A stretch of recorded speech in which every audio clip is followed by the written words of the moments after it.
Hello, Mark. I'm Yuki. My student number is S044142. I'm a freshman. The speech title is The Laws That Sex Workers Really Want by Toni. I want to talk about sex for money. I'm not like most of the people you have heard speaking about prostitution before. I'm not a police officer or a social worker. I'm not an academic, a journalist, or a politician. And as you probably have picked up from Arms Road, I'm not a nun either. Laughter.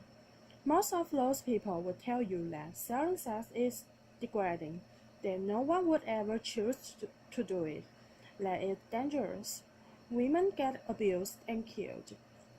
In fact, most of those people would say there should be a law against it. Maybe that sounds reasonable to you. It sounds reasonable to me until the closing months of 2009, when I was working to dead-end minimum wage jobs. Every month my wages would just replenish my overdraft. I was exhausted and my life was going nowhere. Like many others before me, I decided sex for money was a better option. Now, don't get me wrong, I would have loved to have won the lottery instead, but it wasn't going to happen anytime soon, and my rent needed paying, so I signed up for my first shift in a brothel. In the years that have passed, I've had a lot of time to think. I've reconsidered the ideas I once had about prostitution. I have given a lot of thought to consent and the nature of work under capitalism. I've thought about gender inequality, and the sexual and reproductive labor of women. I've experienced exploitation and violence at work. I've thought about what's needed to protect other sex workers from these things. Maybe you've thought about them too. In this talk, I'll take you through the four main legal approaches applied to sex work throughout the world, and explain why they don't work. Why prohibiting the sex industry actually is acted at every harm that sex workers are vulnerable to. Then I'm going to tell you about what we, as sex workers, actually want. The first approach is for criminalization. Half the world, including Russia, South Africa, and most of the US, regulates sex work by criminalizing everyone involved, so that's seller, buyer, and third parties. Lawmakers in these countries apparently hope that the fear of getting arrested will deter people from selling sex. But if you are forced to choose between obeying the law and feeding yourself or your family, you are going to do the work anyway and take the risk. Criminalization is a trap. It's hard to get a conventional job when you have a criminal record. Potential employers won't hire you, assuming you still need money. You'll stay in a more flexible, informal economy. The law forces you to keep selling sex, which is the exact upside of its intended effect. Being criminalized leaves you exposed to mistreatment by the state itself. In many places, you may be coerced into paying a bribe or even into having sex with a police officer to avoid arrest. Police and prison guards in Cambodia, for example, have been documented subjecting sex workers to what can only be described as torture. threats at gunpoint, beatings, electric shocks, rape and denial of food. Another rolling things, if you are selling sex in places like Kenya, South Africa, or New York, a police officer can arrest you if you are caught carrying condoms, because condoms can legally be used as evidence that you are selling sex. Obviously, this increases HIV risk. Imagine knowing if you are busted carrying condoms, it'll be used against you. It's a pretty strong incentive to leave them at home, right? Sex workers working in these places are forced to make a tall choice between risking arrest or having risky sex. How would you choose? Would you pack condoms to go to work? How about if you're worried the police officer will grab you and he got you in the van? The second approach to regulating sex work seen in these countries is partial criminalization, where the buying and selling of sex are legal, but surrounding activities like brothel keeping or soliciting on the street are banned. Laws like this, we have them in the UK and in France, essentially say to us sex workers, hey, we don't mind you selling sex, just make sure it's done behind closed doors and all alone. And brothel keeping, by the way, it's defined as just two or more sex workers working together. Making that illegal means that many of us work alone, which obviously makes us vulnerable to violent offenders, but we are also vulnerable if we choose to break the law by working together. A couple of years ago, a friend of mine was nervous after she was attacked at work, so I said that she would see her clients from my place for a while. During that time, we had another guy turn nasty. I told the guy to leave or I'd call the police, and he looked at the two of us and said, "You girls can call the cops. We are working together. This place is illegal." He was right. He eventually left without getting physically violent. But the knowledge that we were breaking the law empowered the man to threaten us. He felt confident he'd get away with it. The prohibition of street prostitution also causes more harm than it prevents. Firstly, to avoid getting arrested, street workers race to avoid detection, and the means working alone or in isolated locations like dark forests, where they are vulnerable to attack. If you are caught selling sex outdoors, you pay the fine. How do you pay the fine without going back to the street?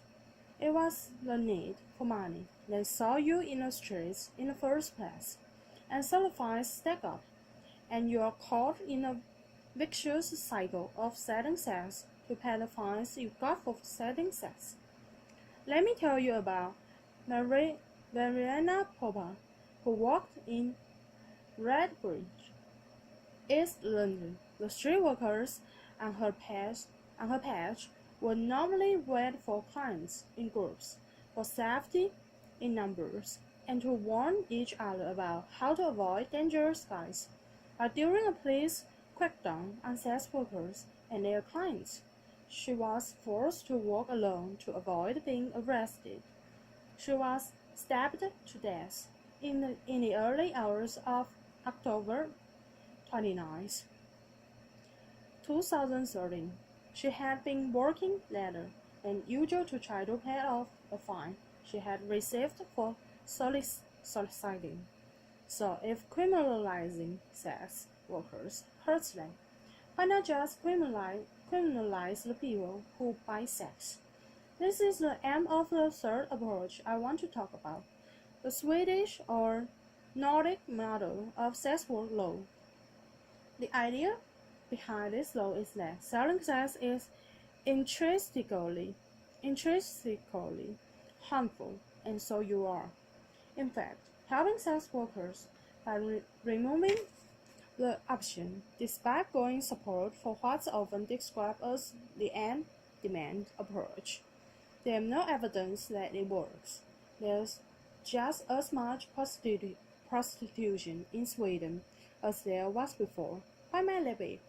It's because people selling sex often don't have other options for income. If you need that money, the only effect that a job in business is going to have is to force you to lower your prices or offer more risky sexual services. If you need to find more clients, you might seek the help of a manager. So you see, rather than putting a stop to what's often described as pimping alone, like this actually gives action to potentially abusive third parties.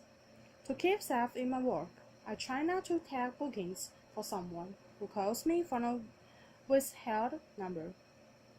If it's a home or a hotel visit, I try to get a full name and details. If I work under the Swedish model, the client would be too scared to give me that information. I might have no other choice but to accept the booking from a man who is untraceable if he later turns out to be violent. If you need their money, you need to protect your clients from the police. If you work outdoors, that means working alone or in isolated locations, just as if you were criminalized yourself. It might mean getting into cars quicker. Less negotiating time means snap decisions. Is this guy dangerous or just nervous? Can you afford to take the risk? Can you afford not to? Something I often hearing is prostitution would be fine if we made it legal and regulated it. We call the approach legalization, and it's used by countries like the Netherlands, Germany, and Nevada in the US. But it's not a great model for human rights, and instead controlled prostitution.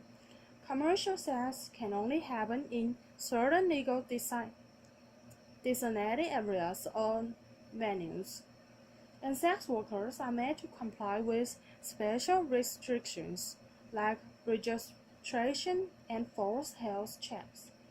Regulation sounds great on paper, but politicians deliberately make regulation around the sex industry expensive and difficult to comply with. It creates a two-tier system, legal and illegal work. We sometimes call it backdoor criminalization. Rich, well-connected brothel owners can comply with the regulations, but more marginalized people find those hoops impossible to jump through, and even if it's possible in principle, getting a license or proper venue takes time and costs money. It's not going to be an option for someone who's desperate and needs money tonight. There might be a refuge or feeling domestic abuse. In this two-tier system, the most vulnerable people are forced to work illegally, so they're still exposed to all the dangers of criminalization I mentioned earlier. So, it's looking like all attempts to control or prevent sex work from happening makes things more dangerous for people selling sex. Fear of law enforcement makes them work alone in isolated locations and allows clients and even cops to get abusive in the knowledge they'll get away with it. Fines and criminal records force people to keep selling sex. rather than enabling them to stop. Crackdowns on buyers drive sellers to take dangerous risks into the arms of potentially abusive managers. These laws also reinforce stigma and hatred against sex workers. When France temporarily bought in the Swedish model 2 years ago, ordinary citizens took it as a cue to start carrying out vigilant attacks against people walking on the street. In Sweden, Armenian surveys shows that significantly more people want sex workers to be arrested now than before the law was brought. If prohibition is less harmful, you might ask, why is it so popular? Firstly, sex work is and always has been a survival strategy for all kinds of unpopular minority groups, people of color, migrants, people with disabilities, LGBTQ, punished through prohibitionist law. People, particularly trans women, these are the groups most heavily profiled and punished through prohibitionist law. I don't say this is an accident. These laws have political support, precisely because they target people that voters don't want to see or know about. Why else might people support prohibition? Well, lots of people have understandable fears about trafficking. Folks think that foreign women kidnapped and sold into sexual slavery can be saved by shutting a whole industry down. So let's talk about trafficking. Forced labor does occur in many industries, especially those where the workers are migrants or otherwise vulnerable. And this needs to be addressed, but it's best addressed with legislation targeting those specific abuses, not an entire industry. When 23 undocumented Chinese migrants drowned while picking cockles in Morecambe Bay in 2004, there were no calls to outlaw the entire seafood industry to save trafficking victims. The solution is clearly to give workers more legal protections, allowing them to resist abuse and report it to authorities without fear of arrest. The way the term trafficking is thrown around implies that undocumented migration into prostitution is forced. In fact, many migrants have made a decision out of economic need to place themselves into the hands of people smugglers. Many do this with the full knowledge that they'll be selling sex when they reach their destination. And yes, it can often be the case that these people smugglers demand exorbitant fees, coerce migrants into work they don't want to do, and abuse them when they are vulnerable. That's true of prostitution, but it's also true of agricultural work, hospitality work, and domestic work. Ultimately, nobody wants to be forced to do any kind of work, but that's a risk many migrants are willing to take because of what they are leaving behind. If people were allowed to migrate legally, they wouldn't have to place their lives into the hands of people smugglers. The problems arise from the criminalization of migration, just as they do from the criminalization of sex work itself. This is a lesson of history. If you try to prohibit something that people want or need to do, whether that's drinking alcohol or crossing borders or getting an abortion or selling sex, you create more problems than you solve. Prohibition barely makes a difference to the amount of people actually doing these things, but it makes a huge difference as to whether or not they are safe when they do them. Why else might people support prohibition? As a feminist, I know that the sex industry is a sign of deeply entrenched social inequality. It's a fact that most buyers of sex are men with money, and most sellers are women without. You can agree with all that, I do, and still think prohibition is a terrible policy. In a better, more equal world, maybe there would be far fewer people selling sex to survive. But you can't simply legislate a better world into existence if someone needs to sell sex because they are poor or because they are homeless or because they are undocumented and they can't find legal work. Taking away that option doesn't make them any less poor or house them or change their immigration status. People worry that selling sex is degrading. Ask yourself, is it more degrading than going hungry or seeing your children go hungry? There's no call to ban rich people from hiring nannies or getting manicures, even though most of the people doing that labor are poor migrant women. It's the fact of poor migrant women selling sex specifically that has some feminists uncomfortable.